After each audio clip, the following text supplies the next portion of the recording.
Watching Robert Downey Jr. in the very first Iron Man film, you're not just watching an actor producing a definitive portrayal that is impossible to imagine someone else replacing it. You're actually watching Robert Downey Jr. cementing his legacy as a bankable star with the very first blockbuster in his entire slate of movies. But behind all the flawless dialogue deliveries, inimitable movements, and the complete embodiment of his characters, there's a haunting backstory of Robert Downey Jr. versus Robert Downey Jr. He made his acting debut at the age of 5 in 1970, but it wasn't until 1985 that he got a big break as one of the young cast members on Saturday Night Live. The cast's comedic talents were highly criticized. The show garnered poor ratings, and everybody was dropped and replaced. To make matters worse, Rolling Stone gave the following review to the final product. Downey fail sums up everything that makes SNL great. A few years down the road, Downey was cast in the 1992 film Chaplin as the titular character, Charlie Chaplin himself. Chaplin was one of those icons in the world that no one thought could be recreated on film. But here he was, portrayed by someone who didn't really stand out as the first choice to play him by the studios that wanted either Robin Williams or Billy Crystal. They even imagined the always lovable Jim Carrey to play Chaplin. But director Richard Attenborough was adamant on casting Downey, as perhaps he saw what we now get to see.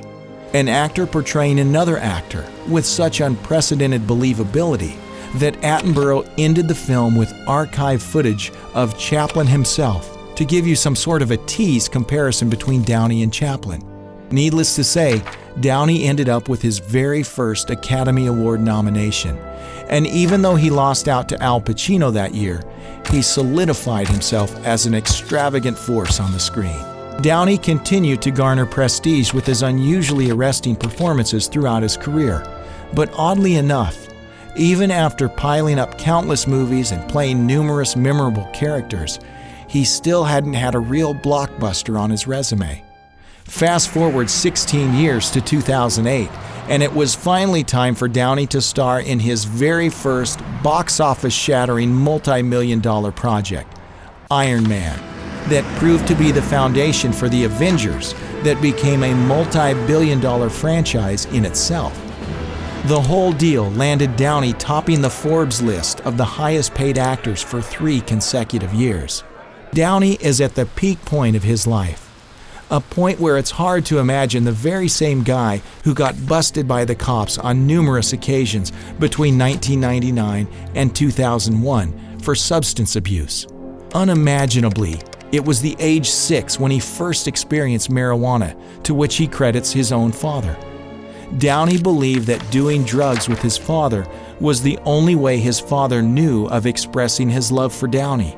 His addiction took him through countless drug treatment programs unsuccessfully, finally confronting a judge in 1999 with the following statement: "It's like I have a shotgun in my mouth, and I've got my finger on the trigger, and I like the taste of the gunmetal."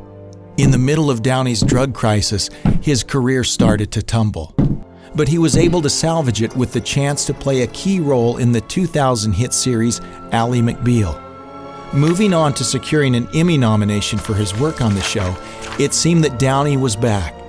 But in April of 2001, he was arrested yet again for suspicion of being under the influence of drugs. The producers of Ally McBeal ended up having rewrites for the show and made the call of firing Downey even though his presence proved crucial for the ratings. In December of 2000, Downey's stepmother gave an interview to People magazine where she quoted that Downey had been diagnosed with bipolar disease, and that makes it impossible for him to stay sober. Later on, in an interview with Esquire, Downey denied ever being diagnosed and threw out any speculations of being depressed or manic.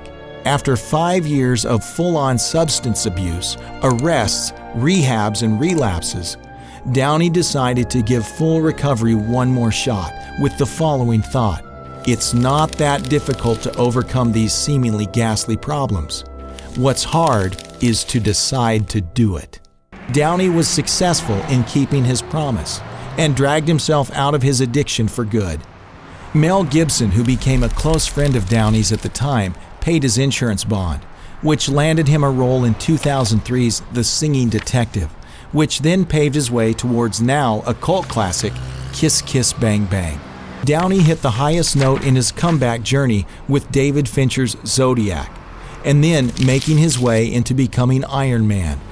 Downey was finally back for good. He credits his second wife Susan Levin for being his inspiration to maintaining his comeback story on a good note. But whether it was his own will or an external human connection that led him to who he is today, there's one quote I'll keep in mind every time I see the ever-incredible Robert Downey Jr. on the screen, published in an article by Newsweek.